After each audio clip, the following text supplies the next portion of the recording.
Let's have a rant.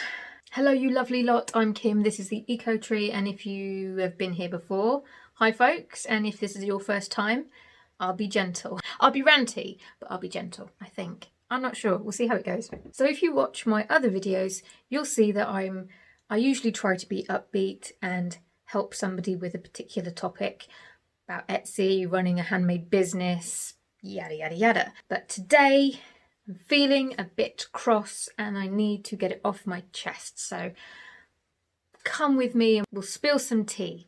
Except this is coffee and I'm not spilling a drop of it because it's too precious. The biggest one by far is this growing attitude that Etsy is a get-rich-quick scheme.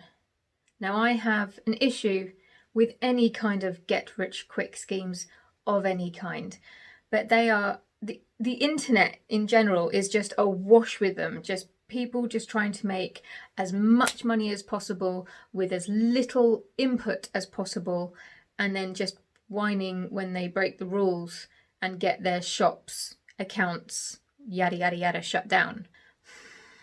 So I'm seeing a lot of chat from people who are getting frustrated that there are a lot of resellers on Etsy. Very few handmade goods, it seems, these days. And that is true. It's never been as bad as it is currently. However, it has always been an issue. It was different. There were fewer of them, and if they were reported, they were usually taken down. These days, it's more of an ocean of stuff. And it's annoying because they're diluting the platform and a lot of it is just rubbish. If you are a person who's using Etsy as a get-rich-quick scheme, I don't like you very much. I said what I said. But obviously I can't do anything about the get-rich-quickers, which leads me to the next thing that really annoys me, and that is the people who use these platforms and they just blitz them with any old rubbish and they think that policies and rules are for everybody else, who then complain bitterly when their shops are taken down and then leave comments like, Etsy closed my shop for no reason. Did they really? This is where everybody gets in my comments now like, actually I think you'll find they did close my shop for no reason. It's like, right, okay, fine, okay, let's go there. Etsy has been known to close shops by accident because they have an algorithm and software that automatically does its thing, and occasionally that thing is wrong.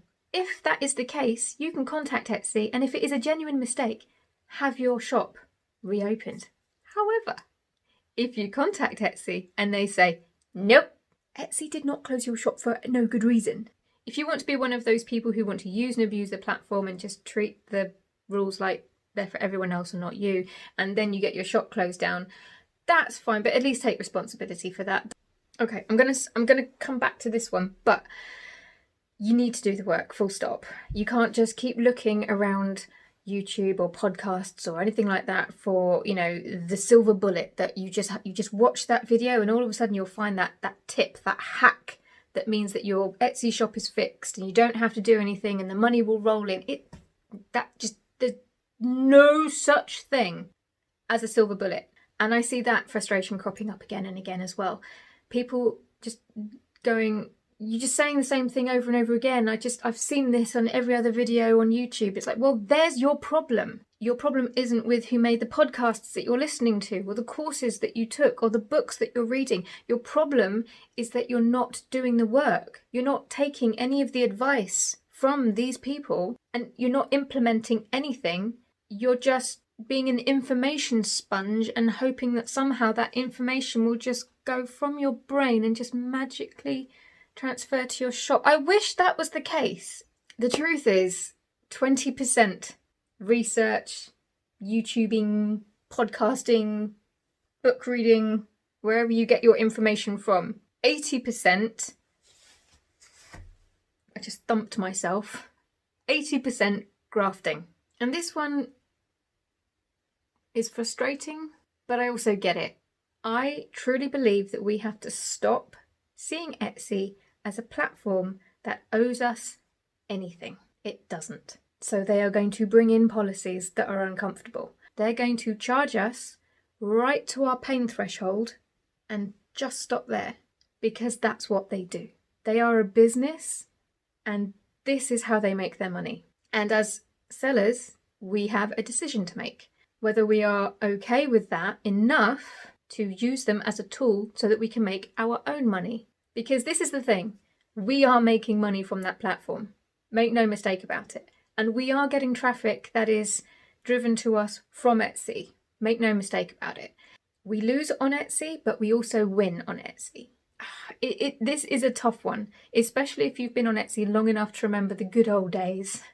But the thing is, the good old days weren't sustainable for the company, which is why they sold it and it went public and blah, blah, blah. I remember a time when Etsy was really struggling and sales were not forthcoming. This whole having to drive your own traffic to Etsy specifically, it's not a new phenomenon. Phenomenon.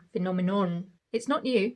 But yeah, sometimes Etsy are going to be greedy as, and sometimes they are going to do stuff that we do not agree with.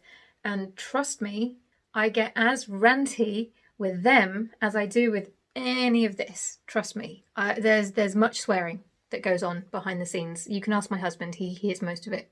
But for now at least, all of that doesn't tip me over my pain threshold. So I am still happy to use them because they are a useful tool for me to get my work out there and make some money from it. And until that stops, I'm going to be happy to keep on using it. Every platform you use is going to take a cut, is going to take as much as they can, is going to push you to that threshold as much as they can without losing you. It's how they work. And I just want to finish up with, this is stuff that I usually see on other people's YouTube videos, or I see people making YouTube videos, usually along the lines of, Etsy shut my shop and I don't know why. And then you watch the video and it's going, oh, but I did rip off Disney and I did buy fake reviews. Well, do one then. I finished. I need to leave it there. Step away from the rant, Kim. Right, thank you for joining me for this rant. I promise I'll turn up again next week in a better mood. See you next week, guys.